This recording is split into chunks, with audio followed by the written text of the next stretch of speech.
नमस्कार, सत्यदर्शन न्यूज मध्ये आपले स्वागत आहे। मी पायल शहा। एक नजर टाकूया आजच्या ठळक घडामोडीवर।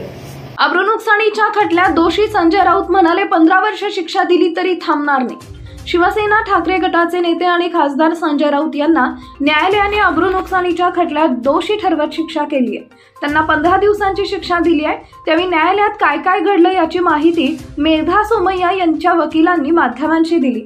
सोमय्याचे वकील म्हणाले, न्यायालयाच्या निकालाचं आम्ही स्वागत करतो। कोणत्याही पदावर किंवा किती उच्च पदावर तुम्ही असला तरी न्यायपालिकेच्या कोणत्याही नियमांचं उल्लंघन करू शकत नाही हे स्पष्ट झालंय। निकालाची ही प्रक्रिया 28 महिने चालली आहे। त्यात कुणीही पुराव्याशिवाय कोणावर बेताल वक्तव्य करू शकत नाही असं वकिलांनी सांगितलंय। याबाबत न्यायालयानं म्हटलंय की संजय राऊत राज्यसभा खासदार आहेत, त्यांनी पदाची प्रतिष्ठा ठेवायला पाहिजे होती। संजय राऊत यांना 15 दिवसाची शिक्षा आणि 25,000 रुपये दंड करण्यात येत आहे।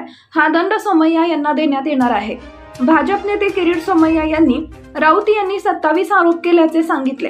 एकाचेही पुरावे दिले नाहीत, त्यामुळे आम्ही न्यायालयात गेल्याचं त्यांनी म्हटलंय।